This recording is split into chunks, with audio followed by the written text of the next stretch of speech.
இந்த 420 420 840 420 420 840 அந்த ஆதவர்ஜனாங்கிறதுல அந்த புறம்போக்கு என்ன பேசுறான் அந்த திருட்டு பையன் திருவண்ணாமலையில் மாண்புமிகு அமைச்சர் அருணை மாநகரத்தின் அருணையாளர் அருணையின் செல்வம், திருவண்ணாமலையின் திராவிட தீபம் அண்ணன் ஏவாவேலு இளைஞரணி ஒரு மிகப்பெரிய ஒரு மாநாடு நடத்தினார்.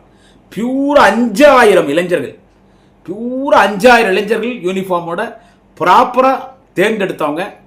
எந்த வயசில் இளைஞரணிக்கு பொறுப்பு கொடுக்கணுமோ அந்த வயசில் அண்ணன் உதயநிதி கொடுத்து ஒரு பெரிய நிகழ்ச்சி நடத்துகிறாரு. சக்ஸஸான நிகழ்ச்சி. விஜய்க்கு வரதெல்லாம் கோமாளி கூட்டம். அதே ஒரு சினிமா வெறியில் வர கூட்டம், ஒரு சினிமா வெறியில் வர கூட்டம். அதெல்லாம் ஓட்டாலாம் மாறாது. அடே தம்பி விஜய், அதெல்லாம் ஓட்டாலாம் மாறாது என்ன. ஆனால் அண்ணன் உதயநிதி தேர்ந்தெடுத்தது பியூரா இளைஞர்கள். அந்த கூட்டத்தில் பேசும்போது எங்கள் மாண்புமிகு தமிழகத்தினுடைய பொதுப்பணித்துறை மற்றும் நெடுஞ்சாலைத்துறை அமைச்சர் அருணை மாநகரத்தின் அருணையாளர் அருணையின் செல்வம், திருவண்ணாமலையின் திராவிட தீபம், தலைவர் தளபதி இதய சிம்மாசனத்தில் நிரந்தரமாக வீற்றிருக்கிற தலைவர் தளபதியின் உண்மையான ராஜ விசுவாசி, தலைவர் தளபதியின் உணர்வுள்ள ஒரு தொண்டன், தலைவர் கலைஞரின் முரட்டு பக்தன், வள்ளல் பெருந்தகை, கொடைவள்ளல் எங்கள் மாண்புமிகு அண்ணன் ஏவாவேலு. அவர் நல்ல பேச்சாளர். அது ஒரு கருத்து பதிவு பண்றார். மாண்புமிகு அண்ணன் ஏவாவேலு ஒரு கருத்தை பதிவு பண்ணார். என்னன்னு கேட்டா, எங்கள் வாலிப பெரியார் உதயநிதி ஸ்டாலின். அண்ணன் ஏவாவேலு சொன்னது கரெக்ட் தான். வாலிப பெரியார் அண்ணன் உதயநிதி ஸ்டாலின் அவர்களை திராவிட முன்னேற்ற கழகத்திற்கு தத்து தந்திருக்கிறார் எங்கள் முதலமைச்சர் தளபதிகளுக்கு நன்றி என்னாரு. இப்படிப்பட்ட அண்ணன் உதயநிதி அவர்களை வாலிப பெரியார் என்று பிரகடனம் படுத்திய அருணையன் செல்வம் மாண்புமிகு அண்ணன் ஏவாவேலு அவர்களுக்கு ராயல் செல்யூட். அதை உதயநிதி வாலிப பெரியாரா அப்படின்னு இவன் கேட்கறான். யார் இந்த புறம்போக்கு பையன் கேட்கறான், ஆதவர்ஜுனா கேட்கறாங்க, அந்த மேடையில் கேட்கறான். அப்ப யாரா இவன்? விஜய் வாலிப பெரியாராடா? டேய், விஜய் வாலிப பெரியாரா? அண்ணன் உதயநிதி தான் வாலிப பெரியார். அண்ணன் ஏவாவேலு எது பேசினாலும் கரெக்டா இருக்கும். ஆனா அவன் பேசுறாங்க அந்த நாஞ்சில் சம்பவம் பாருங்க, அரசியல் விபச்சாரி, வாடகைவாயி. நான் ஒன்னு சொல்றேன், நாஞ்சில் சம்பத்துக்கு நீ எனக்கே ஈக்குவல் கிடையாது. இத்தனை நாளா நீ எல்லாம் ஒரு மனுஷன் நினைச்சு உங்கள்கிட்ட நான் போன்ல பேசிட்டு இருந்தேன். நான் பேசுற பதிவெல்லாம் உனக்கு அனுப்பிச்சுட்டு இருந்தேன். உன்ன மாதிரி ஒரு கேவலமான ஈனப்பிரிவெல்லாம் யாருமே கிடையாதுடா நாஞ்சில் சம்பத். என் கால் செருப்பு தூசிக்கு நான் சமம் கிடையாதுடா. டேய், கண்ணு முழிச்சு பார்த்ததுல இருந்து திமுகடா. நான் வேற எந்த தலைவனையும் வாழ்கன்னு சொன்னது கிடையாது. நான் வேற எந்த தலைவனையும் வாழ்கன்னு சொன்னதில்லை. நான் சொல்லவும் மாட்டேன். இன்னும் எவ்வளோ கஷ்டம் வந்தாலும் என் குடும்பமே பசியும் பட்டினியில செத்து போயிட்டா கூட நான் வேற தலைவனையும் வாழ்கன்னு சொல்ல மாட்டேன். இன்னும் எத்தனை முறை என்னை பழி வாங்கினாலும், இன்னும் எத்தனை முறை என்னை பழி வாங்கி என் குடும்பத்தை நடுரோட்டை நிற்க வச்சு கைத்தட்டி சிரிச்சாலும் நான் என் தலைவன் தளபதி திமுக விட்டு நான் போக மாட்டேன். இங்கே செத்துருவேன். பிச்சைக்காரனாக இருந்தாலும் திமுக கட்சிக்காரனாக இருப்பேன். நான் கொள்கைவாதி. ஏடா நாஞ்சில் சம்பத், நீ ஒரு கொள்கைவாதியாடா? அவன் சிரிக்கிறான்.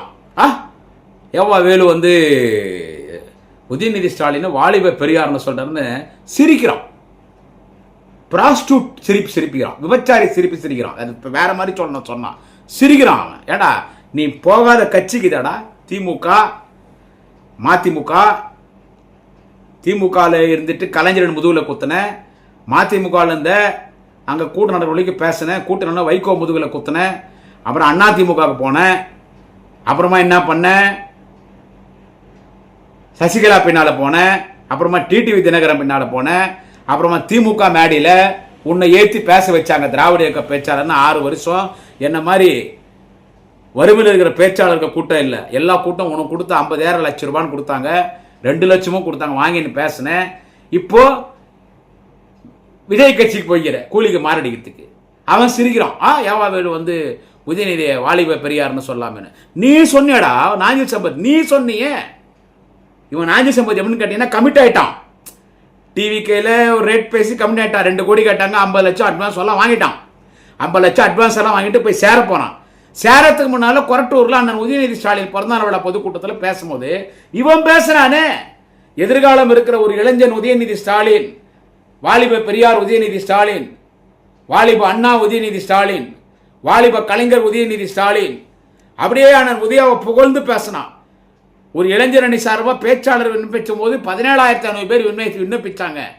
உதயநிதி மாதிரி ஒரு தலைவர் இந்தியாவில் இல்லைன்னு பேசிட்டு இப்ப அங்க போய் என்ன பண்றான், டிவிக்கேல அண்ணன் ஏவா வேலு அவர்கள் அண்ணன் உதயநிதி அவர்கள வாலிப பெரியார் சொன்னா அவன் கண்டல் பண்றான். செருப்பால் அடிக்கணும் உங்களெல்லாம். அண்ணன் உதயநிதியை வாலிப பெரியார் என்று மாண்புமிகு அண்ணன் ஏவா வேலு சொன்னது 100க்கு 100 உண்மை. அதற்கு ஒரே ஒரு சான்று என்ன பண்ற கேட்டால், பெரியாருக்கு இருக்கிற துணைச்சல் மாண்புமிகு அண்ணன் உதயநிதி ஸ்டாலினுக்கு இருக்கிறது. சனாதனத்தை ஒழிப்பேன்னார். என் ஆட்சியே கலைஞ்சு போனாலும் பரவாயில்லடா, திமுக ஆட்சியை யாருன்னா சொல்லுவாங்களா? திமுக ஆட்சியை கலைஞ்சு போனாலும் பரவாயில்லை, சனாதனத்தை ஒழிப்பேன் என்று சொன்னது சொன்னதுதான். இந்தியா முழுக்கும் தலையை வெட்டி வந்தா 10 கோடி என்னவோ பண்ணான். கடைசியில் அண்ணன் உதயநிதிக்கு பாலாபிஷேகம் பண்ணாங்க. பெரியார் இருக்கிற சிந்தனை அவருக்கு இருக்கிற காரணத்தால் தான் அண்ணன் ஏவா வேலு அவர்கள் அண்ணன் உதயநிதி வாலிப பெரியார். அதை நேற்று அந்த ஈரோடு கூட்டத்தை கிண்டல் பண்றாங்க. உங்களெல்லாம் செருப்பத்து நடிக்கணும், எனக்கு வாயில நல்லா வருது, என்னத்துக்கு வேணாம். அதனால தீய சக்தி யாருன்னு கேட்டா நீதான்டா தீய சக்தி. ஆனா இப்படி ஒரு பொறுமையான தலைவர், எங்க தலைவர் தளபதி மாதிரி இவ்வளவு பொறுமெல்லாம் இயேசு புத்தர் காந்தி வழியில அரசியல் பண்றாருப்பா. தாய்ப்பாலில் தூசிப்பட்டாலும் படும், பொது வாழ்வில் தூசிப்படாத எங்க தலைவர் தளபதி. எங்களுக்கெல்லாம் அந்த பொறுமெல்லாம் எங்களுக்கு கிடையாது. எங்களுக்கெல்லாம் அந்த பொறுமை எங்களுக்கு கிடையாது. இவன் என்ன பேச, ஏன்னா அவருக்கு தெரியும் 2026 இவன் விஜய ஜெயிக்க மாட்டான், எழுதி வச்சுங்க. 2026 ஆட்சிக்கு வந்துடுவானுங்களாம், இவனுக்கு புடிங்கிடுவானுங்களாம். ஆனாலும் பட்டு அதிமுகவே அந்த இடத்துல தொங்குது. எடப்பாடியே டெட் பாடி ஆயிட்டாரு.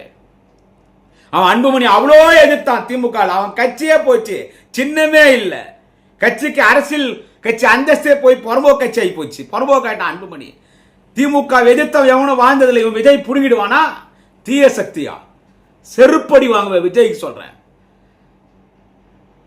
தமிழக அரசியலில் சினிமாவில் எல்லா வகையிலும் தீய சக்தி யார் என்று கேட்டால் பனையூரினுடைய ஜல்சா மன்னன், ஒரு ஜல்சா பார்ட்டி, ஒரு உதார் பார்ட்டி, ஒரு பொம்பளை பொறிக்கு, ஒரு குடிகாரன், கட்டின பொண்டாட்டிக்கு துரோகம் பண்ண, அப்பா அம்மாவுக்கு சோர்படாதவன், புள்ளிங்களை ரோட்ல நிக்க வச்ச தீய சக்தி விஜய். நீடா பார்த்து மரியாதையை பேசு, மரியாதை கெட்டடும். நன்றி, வணக்கம். குடியாத்த குமரன்.